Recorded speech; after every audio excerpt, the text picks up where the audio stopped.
Irmãos, o grande resultado é que nós já somos ricos. E você cantou aqui de manhã. Eu tenho Cristo. Eu tenho Cristo na minha vida. Eu tenho tudo. Nada. Você é rico. Esse é o grande resultado. E dentro do que nós vamos ouvir e estudar aqui nessa manhã, você vai ver que essa afirmação que o Juninho pregou aqui, o Juninho já pregou aqui com a música, junto com a equipe de louvor, eles já pregaram aqui. Eu já podia fazer a ceia e apresentar as crianças aqui para casa com vocês, mas você vai ver que é verdade. E pensando um pouco nesse assunto, entendendo alguns contextos das nossas vidas, para vocês entenderem, uma coisa que é muito importante nós entendermos, no contexto nosso de vida, é que os nossos problemas financeiros, eles não foram causados pela Covid, que eles não foram causados por uma demissão, que eles não foram causados pelo chefe, e sim pela maneira como eu e você lidamos com as nossas finanças. Nós sempre procuramos um bode expiatório para tudo, né? Porque sempre tem que ter um culpado. A culpa e quando a gente não acha um culpado físico, é a culpa do diabo, não é assim? É ou não é, irmãos? Mas a gente nunca vai para o espelho e fala assim, a culpa é sua. A culpa é sua. Não.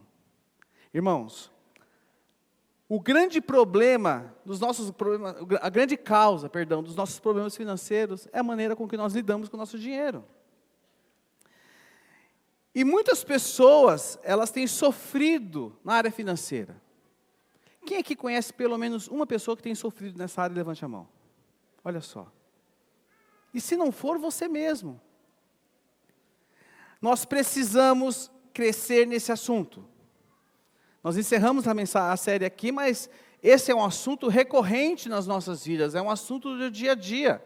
É um assunto que amanhã, hoje, daqui a pouco, você vai fazer escolhas financeiras na sua vida daqui a pouco. Você vai escolher, talvez você vá comprar o seu almoço, você vai ter que fazer escolha. Irmãos, vida financeira envolve escolhas. E é por isso que a Bíblia fala tanto desse assunto. A Bíblia fala muito nesse assunto. Sabe por quê? Porque o dinheiro, ele é perigoso. E o que define se ele fará bem ou mal para nós é a maneira com que nós lidamos com ele. Agora, a minha pergunta para você é como você tem lidado com o dinheiro? Jordan Belfort, e detalhe, esse filme, O Lobo de Wall Street, eu não recomendo assistir esse filme, tá, pessoal? É um filme pesado. Ah, é um filme gospel? Não é episódio do The Chosen, tá? Primeira coisa. Ah, é episódio do The Chosen? Não é episódio do The Chosen. É pesado, não assistam. Não vai edificar sua fé, não vai edificar sua vida. Ele disse isso aqui. Depois da trajetória dele, hoje ele ele dá cursos, palestras. Depois que ele passou por tudo, hoje ele diz isso. E o filme retrata a vida podre que ele levou. Né, Fabiana? Eu tive vergonha de assistir do lado da minha esposa, para vocês terem ideia. Então não assistam. Fica só com as frases. Melhor, edifica mais. Ele diz o seguinte: eu experimentei todas as drogas que você pode imaginar, com os mais variados tipos de efeitos. Mas a maior e que mais me viciou foi o... Então, irmãos, o problema não é o dinheiro, mas o problema é como nós lidamos com o dinheiro. E aí eu quero, juntamente com vocês, ir lá para Timóteo, 1 Timóteo, capítulo 6, o verso 19, 1 Timóteo, capítulo 6, verso 19.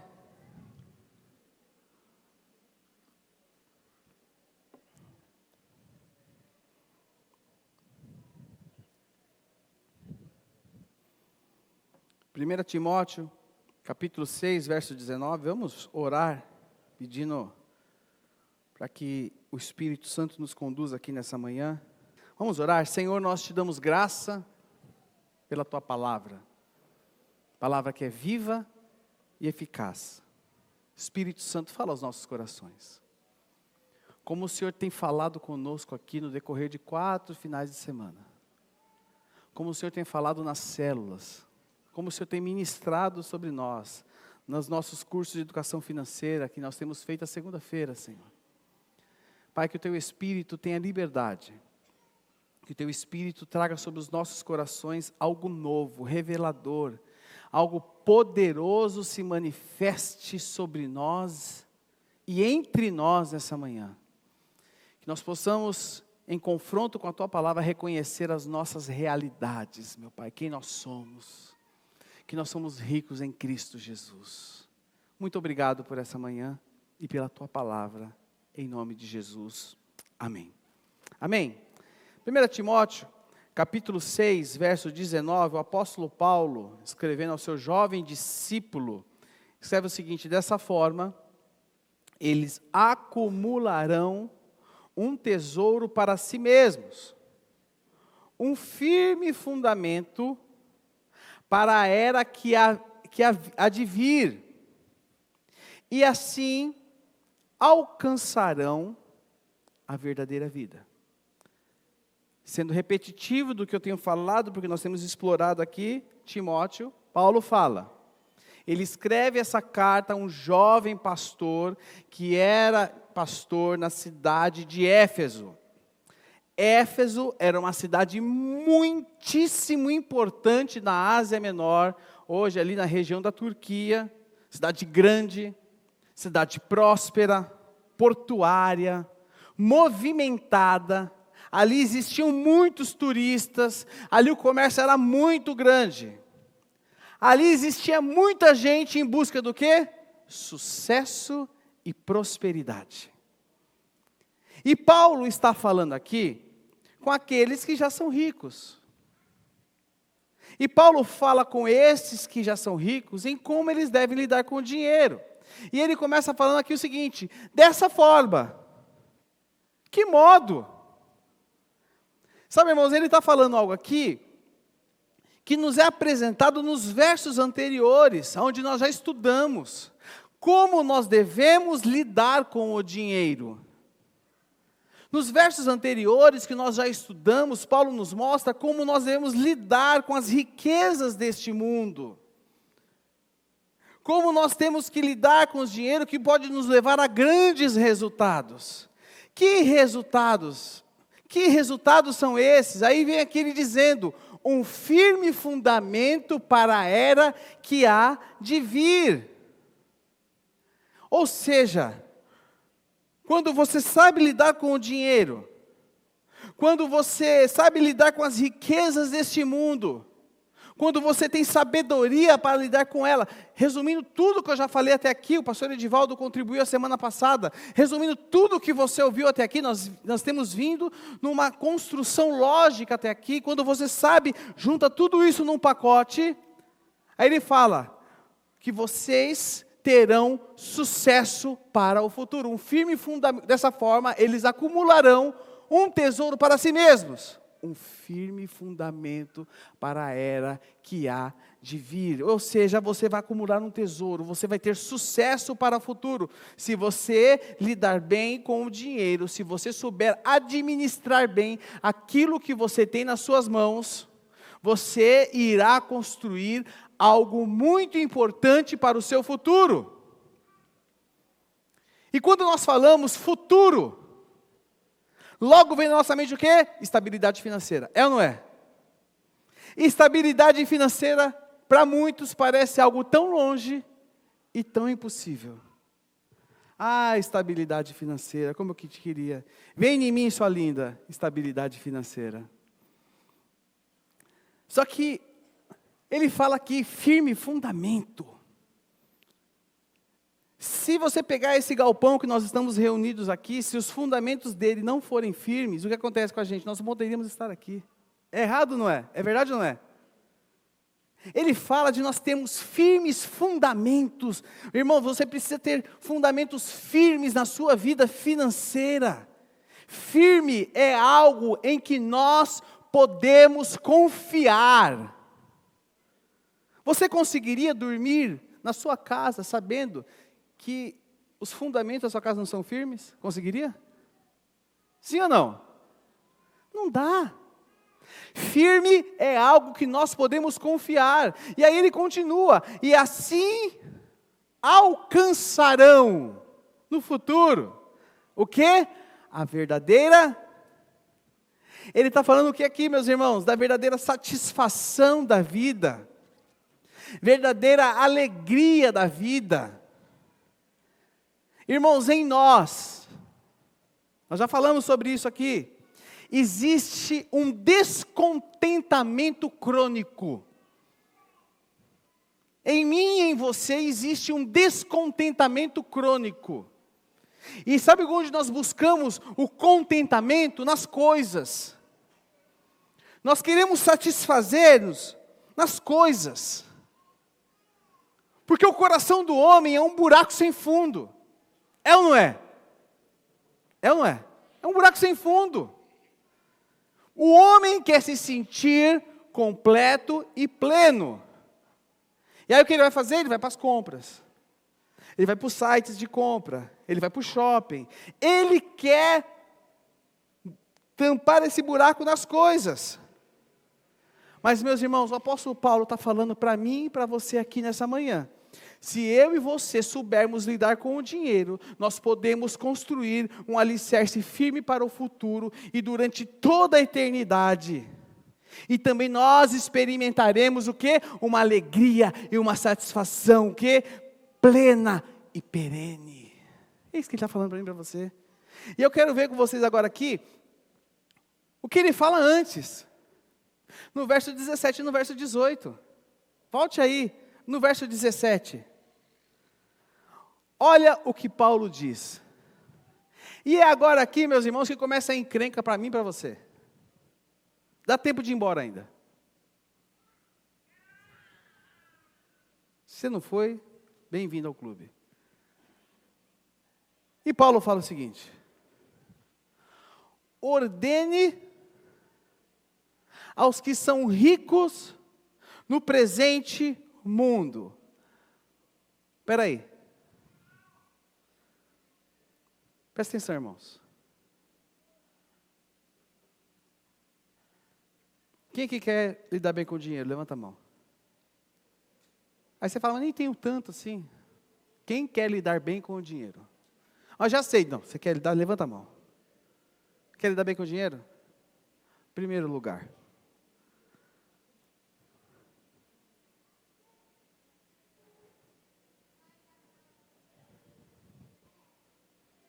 Vire para quem está do seu lado e fala assim para ele, você já é rico. Blasfêmia! Blasfêmia! Heresia! Nunca mais vem aqui. Além de passar calor, o pastor falou que eu sou rico. Blasfêmia! Irmãos, quando nós lemos um texto como esse, sabe qual é a primeira reação nossa? Não é para mim. É ou não é? Não, não é para mim. Porque sempre quando nós falamos desse assunto, a gente acha que esse assunto não tem a ver com a gente. Não, esse assunto não tem a ver comigo. Porque afinal de contas, eu não sou rico. Mas o que você cantou aqui hoje? Eu nem combinei com o Juninho. Cadê o Juninho? Juninho?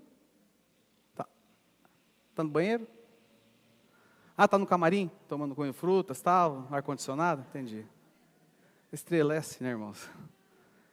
Eu nem combinei com ele. O que você cantou aqui? Eu tenho, na minha, eu tenho o quê? Eu não ouvi, tenho o quê? Nada. Você é rico. Para nós, uma pessoa rica, sabe o que é uma pessoa rica para mim, para você? É quem tem mais que eu. O meu vizinho é rico porque ele tem mais do que eu. Então entenda que o primeiro segredo para nós lidarmos bem com o dinheiro é reconhecer que nós já somos ricos. E com certeza você está incomodado no seu lugar agora, dizendo, não, Leandro, de onde você tirou isso? Minha vida é simples. Minha vida é simples. Andy Stanley, no seu livro, Como Ser Rico, ele diz o seguinte, a grande maioria daqueles que são ricos ainda não se consideram ricos. Esse livro, recomendo, um livro muito bom, diz o seguinte, é um livro que fala do seguinte, em como ser rico, sabe como? Em generosidade. Recomendo esse livro. É um livro que fala em como você pode ser rico em generosidade. Então, irmãos, nós precisamos reconhecer. E o texto aqui, vamos para o texto agora? Vamos ver o que o texto está falando? Vamos ver o que significa esse texto lá no grego? O texto está falando o seguinte, quando ele usa a palavra rico, aqui, sabe o que ele está falando? A palavra rico aqui significa, traduzindo do grego, plenamente suprida. A palavra rico aqui significa plenamente suprido. Naquela época, existia uma grande diferença entre a pobreza e a riqueza. Mas era uma grande diferença. Porque naquela época muitas pessoas eram servos, muitas pessoas eram escravos, e não eram donos de nada. E pobreza para o judeu era alguém que vivia na miséria. Entendeu? Então a palavra rico aqui, quando o apóstolo Paulo escreve para o seu jovem discípulo, o seu jovem pastor, que era pastor na cidade de Éfeso, uma cidade próspera, portuária, que as pessoas buscavam prosperidade, o apóstolo Paulo fala o seguinte, plenamente, ordene aos que são plenamente supridos, estou traduzindo para vocês, no presente mundo. Quem aqui é plenamente suprido? Levanta a mão. Só vocês? Quem não levantou a mão é porque quem é plenamente suprido? Você cantou aqui, meu irmão. Olha só. Só que pelo contrário, irmãos, hoje nós temos muito, mas nós não percebemos. É ou não é? Sabe por quê? Porque sempre existe alguém que tem mais que a gente. Você vai para as redes sociais, então me mandaram aqui para mim que tem um carro todo aberto. Que carro que é? Coloca aqui, pode colocar aqui. Pode pôr aqui. Sempre tem alguém que tem mais que a gente. Você vai para a rede social, olha o fulano, está na praia. Olha só. Sempre tem alguém que tem mais do que a gente. Mas ninguém sabe o que está por trás daquela viagem. Ninguém sabe o que está por trás daquela pessoa. A gente não olha a nossa condição, a gente olha a condição do outro. Outra coisa, nós só olhamos quem tem mais. E nós não damos conta de quantas pessoas têm menos do que nós. Você já parou para olhar quantas pessoas têm menos do que você? Porque os nossos olhos estão voltados em quem tem mais do que a gente. E aí, caímos naquele erro maligno da comparação de quem tem mais do que eu. É ou não é, irmãos? É assim ou não é? E por aí vai. E nós não percebemos. Nós não percebemos. Nós não percebemos o quão bom Deus tem sido com a gente. Você é rico. Você é rico. Fale bem que está do seu lado, você é rico. E sabe, meus irmãos, enquanto eu e você não entendermos essa realidade, presta atenção, meu irmão. Enquanto eu e você não entendermos essa realidade, nós não seremos capazes de lidar bem com o dinheiro. Você tem casa própria ou alugada, mas você mora em algum lugar. Você tem geladeira na sua casa? Tem televisão? Celular. Até o cachorro tem celular hoje em dia. Celular pet. Sofá. Cama. Tem internet? Ah, meus irmãos. Nós temos mais do que muita gente. E nós não reconhecemos. Coloca direto, Mateus, no site que eu mandei. Eu mandei um site para o Mateus. É um site que ele está em inglês. Eu vou depois colocar na descrição. Vou mandar nos grupos do WhatsApp. Se você quiser brincar nesse site, você pode brincar depois. Chama How Rich Am I? É um site em inglês. E ali ele traduziu no Chrome, traduziu para o português, né, Mateus? Foi traduzido. E assim, esse site ele mostra o quão rico você é em comparação à população mundial. Tem um outro site que é português, mas ele é meio, dá muita volta, eu nem entrei nele, mas eu quero mostrar esse para vocês. Porque nós só olhamos ao nosso redor. Mas você já olhou você com relação ao mundo? Vou fazer uma continha básica aqui. Aqui, vou dar de professor, tá? Opa, vou dar de professor, tá, irmãos?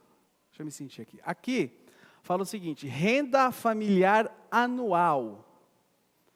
E aqui você coloca quantos adultos moram na sua casa, e aqui você coloca quantas crianças. Vamos fazer uma conta aqui, irmãos? Depois você brinca na sua casa. Ah, se eu ganhasse 20 mil reais por mês.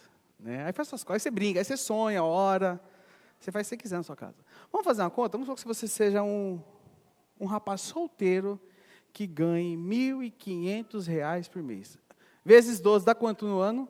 Quem faz a conta para mim aí? Tem que colocar no ano aqui, Mateus. Tem que pôr no ano aqui. Quanto? 18 mil? Coloca 18 mil aqui, Mateus. Aí. Calcular. Olha lá. Se você tem uma renda familiar de 18 mil reais, desce aqui. Em uma família de um adulto, desce. Não, pode deixar, filho. Olha lá, desce mais um pouquinho. Ó, você está entre os 27,9 mais ricos da população global. Sua renda é mais de 2,1 vezes a mediana global. Aí volta aqui, desce um pouquinho mais. Olha só, ele mostra a você, se você não foi 10%, foi eu que pus não, tá, irmãos? Isso aqui é do site, tá? Se você doasse 10% de sua renda, você teria uma renda familiar de 16.200 e faria 1.800 de doações. Desce mais um pouquinho. Você ainda estaria entre os 30,5 mais ricos da população global e sua renda ainda seria 1,9 vezes a mediana global. Mais um pouquinho, olha lá. A cada ano suas doações poderiam financiar. Olha só, a gente não tem noção dessas coisas. 72 mosquiteiros tratados com inseticida, porque ele trata mundialmente aqui, não está falando do Brasil, está falando do mundo, África, mais de 377 tratamentos para esquistossomose. Falei bonitinho, treinei tanto em casa, consegui. Equivalente a economizar cerca de 0,1 vidas saudáveis. Pode sair, Mateus? Vou mandar depois, vocês brincam em casa. Você tinha noção disso? Quem tinha noção disso? Levanta a mão. Quem conhecia esse site? Eu me sinto um ET às vezes, sabia? Vocês não conheciam? Conhecia, Gabriel? Nem você, Gabriel? A gente não tem noção. Mas você já é rico. E nós precisamos aprender, irmãos. Nós precisamos aprender. Aprender. Aprender. Sabe o que nós precisamos aprender? Que é Deus que provê tudo que nós temos.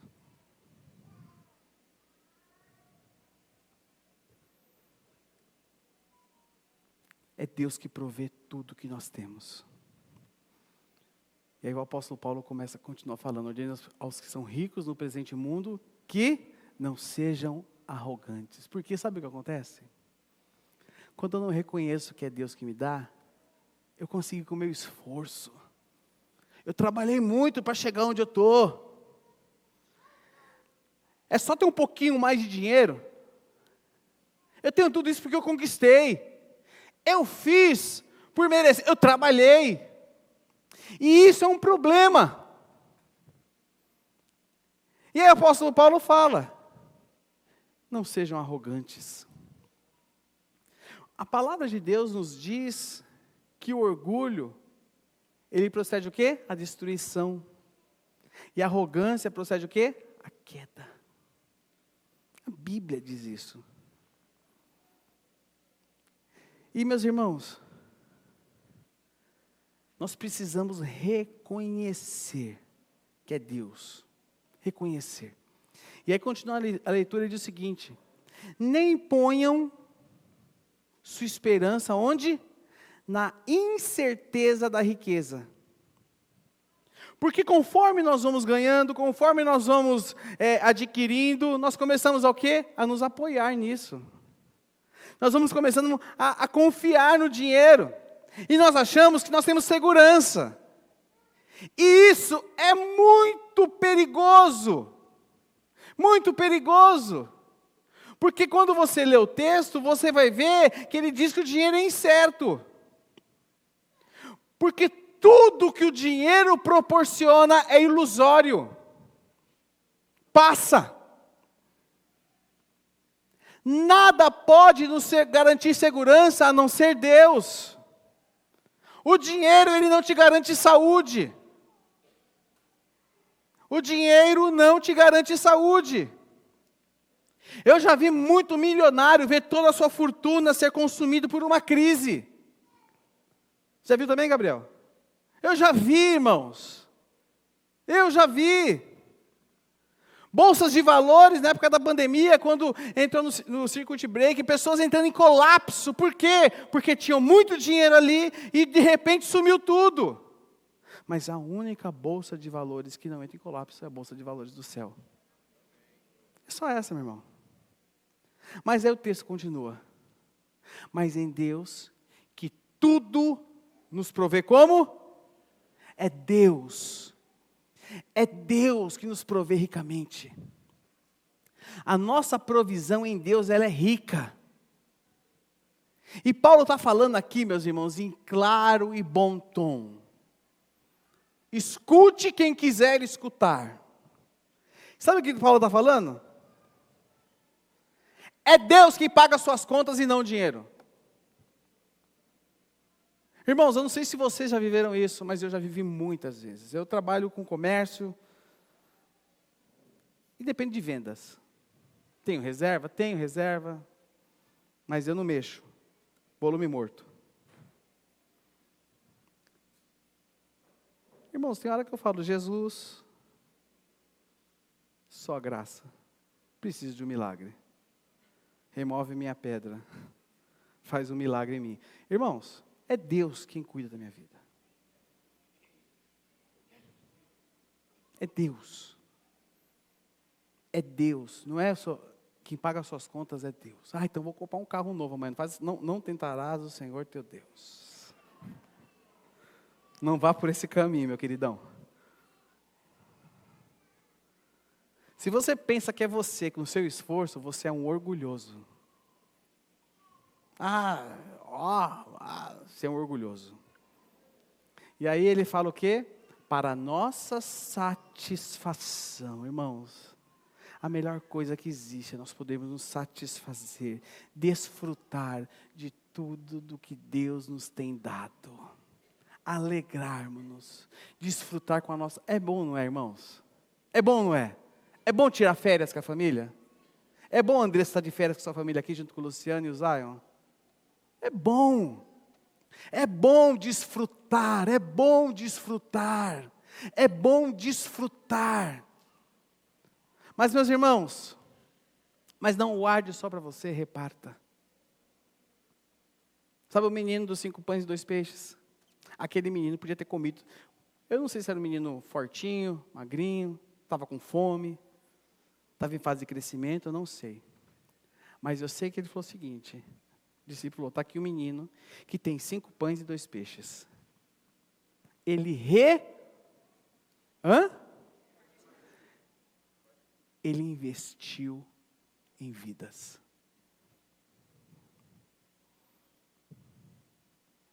Ele investiu em vidas. Sabe o que aquele menino, irmãos do céu, queria dar uma pregação. Aquele menino falou o seguinte: o discípulo, nem lembro o nome do discípulo que trouxe ele até Jesus. Só que se algum ponto puder me falar. Felipe, obrigado, tá fiadinho por causa da Páscoa, né? Você lê a Bíblia, né, Fabiana? É verdade. É que eu não lembrava agora. Felipe, sabe o que ele falou para Felipe? Esses 5 pães e 2 peixes não são meus. Eu sou mordomo deles. Coloque na mão de quem é dono. E quem era dono? Jesus. E quando eu coloco nas mãos de quem é dono, Ele faz o milagre. Foi isso que aconteceu ali, meu irmão. Foi isso que aconteceu ali. Foi isso que aconteceu ali. Aquele menino podia ter a sua fome saciada, mas ele não olhou a fome dele, ele olhou a fome do todo. Ele não confiou no seu pão, mas ele confiou no Senhor do pão. Vou rodar aqui, irmãos. Quem vem na vigília sabe que eu gosto de dar uns pulos. Vou rodar. Ele não confiou nos peixes, mas ele confiou no Senhor que colocou os peixes no mar. Sabe o que acontece com a gente? A gente confia no papel. Eu não tenho 200 aqui. Quem tem 200 para me emprestar aí? Não sei se volta. Irmãos, nós confiamos no papel, mas nós não confiamos naquele que fez todas as coisas. Sabe? Entende isso? Não confie nas riquezas, mas confie no Deus que provê tudo ricamente. Hernandes Dias Lopes diz o seguinte: o dinheiro pode lhe dar prazeres, mas não a paz. Pode lhe dar aventuras, mas não a felicidade. Pode lhe dar um carro blindado, mas não a segurança real.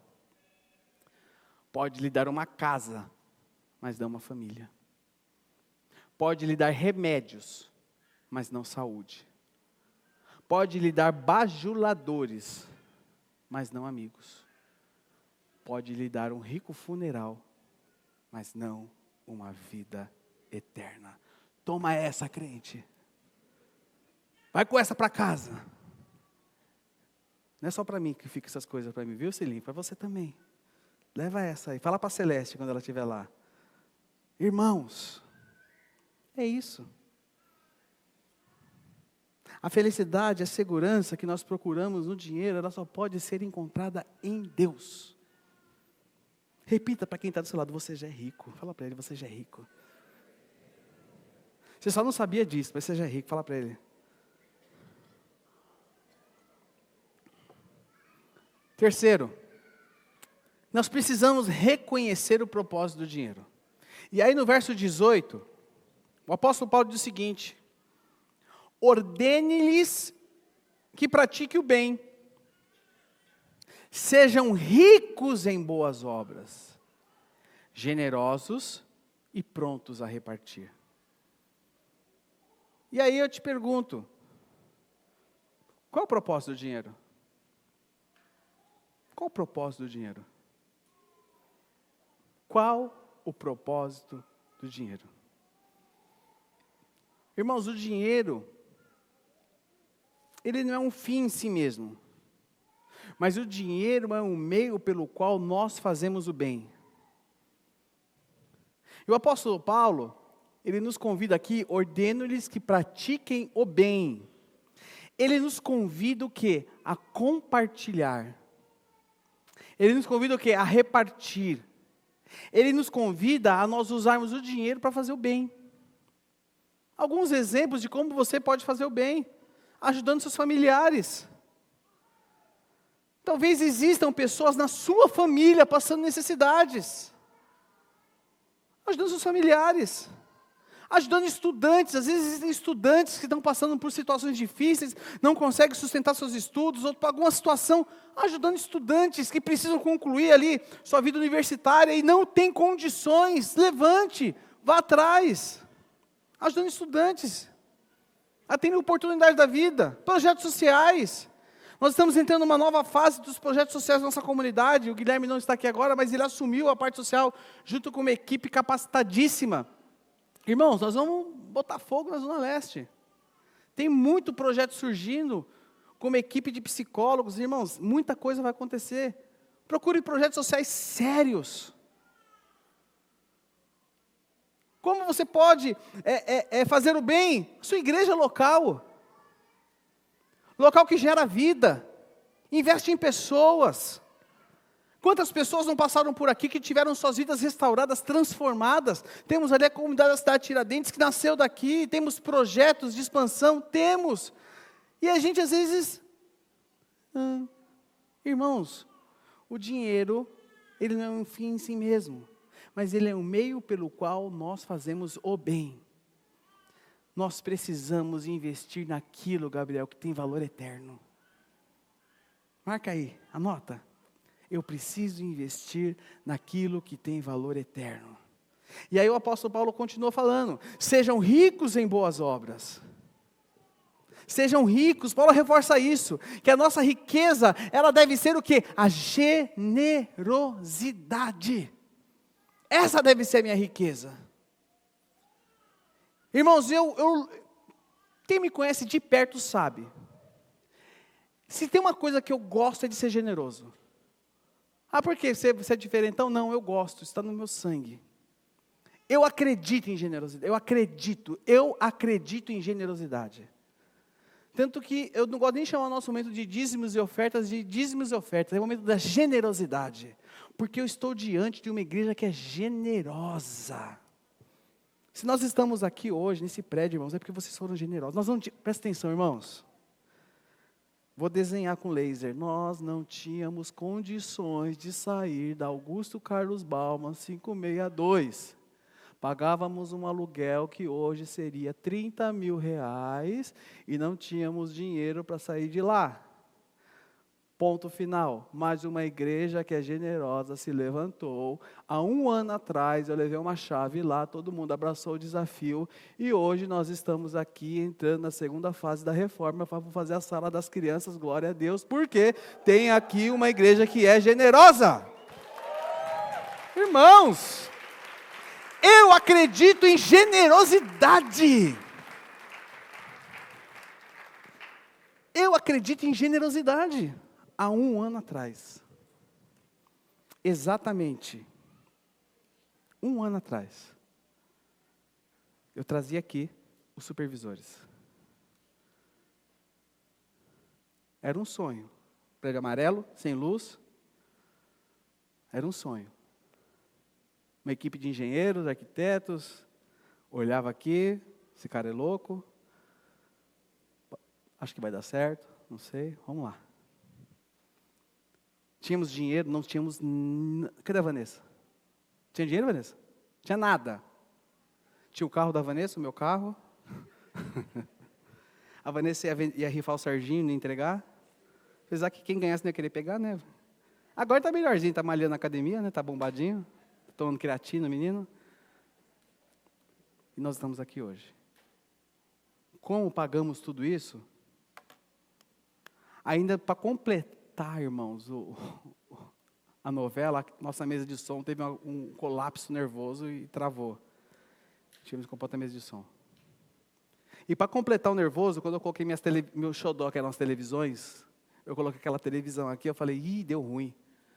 Falei, coloquei um tablet na parede, e agora, o que nós vamos fazer? Aí fui ver o preço do projetor, para cá não podia ser qualquer projetor, tinha que ser um projetor que era caro. Mas nós confiamos num Deus que cuida da sua igreja, que coloca dentro da sua igreja pessoas que são generosas, irmãos. Nos momentos críticos que eu falava, e Jesus falou, eu estou aqui. Ele mandava a provisão. E nós já estamos com um projeto já pronto, já vou apresentar para o dono do prédio, das salas lá do fundo das crianças. Nós vamos caminhando, porque ninguém detém a obra, é do Senhor, ela é santa. O generoso, você, o generoso, ele sempre está pronto para repartir. Olha só esse estudo do livro do Andy Stanley, Como Ser Rico, ele diz o seguinte, pesquisas apontam que, quanto mais rica uma pessoa, menos generosa ela se torna. Sabe o que acontece? Às vezes nós olhamos pessoas que nem, por exemplo, o Bill Gates. O Bill Gates, Ele doou 10 milhões em doação. Você fala, uau, 10 milhões. Quem deu mais? Bill Gates, que é bilionário, que deu 10 milhões, ou uma viúva que ganha um salário mínimo que deu R$150. Quem deu mais? Quem é generoso? Jesus com os discípulos diante do gasofilar. Vocês lembram disso? Irmãos, generosidade. Eu estabeleci na minha vida, isso eu tenho já há anos, 2 P's para generosidade. 2 P's para generosidade. Primeiro é prioridade. Isso eu estabeleci na minha vida, isso é padrão meu. Estou mostrando para vocês como é que eu faço. Então, primeiro é prioridade. Eu priorizo. É primícia. É a melhor parte. Depois vem as contas. Isso é ponto. Porque generosidade, presta atenção, irmãos, generosidade, ela não é decidida por emoção, e sim por decisão. Se for por emoção, você pode estar emocionado agora e depois não está mais. Se fosse por emoção, ontem, depois do jogo do Corinthians contra não sei quem aí, eu estava emocionado, dava o carro. E depois não dava mais nada, porque a Inter ganhou, eu falei, desisto. Né, Adilson? Por emoção. Não, é decisão. É decisão. E eu não limito. Quem é generoso não limita. E segundo, por prazer. Porque eu não dou por obrigação, e sim por alegria. E eu tenho como remo para a minha vida, 2 Coríntios 9:7. Cada um deve decidir em seu coração quanto dar. Não contribuam com relutância ou por obrigação, pois Deus ama quem dá com alegria. Isso é um princípio que eu tenho para a minha vida. Isso é meu. Isso é do Leandro, da Fabiana, da minha família, da minha casa. Isso é meu. Isso é meu. Irmãos, generosidade está enraizada no sangue daqueles que foram alcançados pela graça salvífica do Senhor Jesus. Está aqui, ó. Foi alcançado por graça, por misericórdia. Está aqui, ó. Ele foi generoso comigo. Está aqui. Para nós encerrarmos aqui, o pessoal do louvor pode subir. Lições que nós tiramos dessa série. Lições que nós tiramos desse momento aqui de hoje, desse domingo. Primeiríssimo lugar. Você não é o que você tem. Você é o que Jesus fez na cruz por você. Ponto final. E eu gostaria de deixar isso bem claro para você. Talvez você tenha muito ou não tenha muito. Mas você não é o que você tem. Você é o que Jesus fez na cruz por você. O mundo materialista diz que você é a roupa que você veste, o celular que você usa, o carro que você anda. Mas você é o que Jesus Cristo fez na cruz do Calvário pela sua vida. Segundo lugar, você consegue enxergar o quão rico é em todos os sentidos, no sentido global da sua vida? Você consegue enxergar isso? Porque, irmãos, a Bíblia, a palavra de Deus, ela nos chama a entendermos o quão abençoado nós somos. A palavra de Deus nos chama a nós entendermos o quão abençoado nós somos. Você já parou para pensar nisso? Talvez você esteja vivendo um momento difícil de vida, algumas situações tenham tirado a sua paz, seu sono, e você não enxergue isso. Você não enxergue. Agora, você consegue enxergar o quão rico você é em todos os sentidos? E terceiro lugar, para nós orarmos. A verdadeira vida não está em acumular, mas em compartilhar. Sabe, irmãos, dentro do que nós compartilhamos aí, nas semanas, a felicidade, presta atenção, felicidade, é saber que a nossa vida não está passando inutilmente, que ela está tendo impacto na vida de outros, que ela está tendo impacto no reino, que ela está tendo impacto na vida do próximo. Isso é felicidade. Felicidade não é adquirir as coisas, isso é momentâneo. Isso vem, é legal, é gostoso. Você faz uma boa viagem, é legal, é gostoso, você se diverte. Mas a verdadeira felicidade é saber que a minha vida não está passando inutilmente. Feche seus olhos.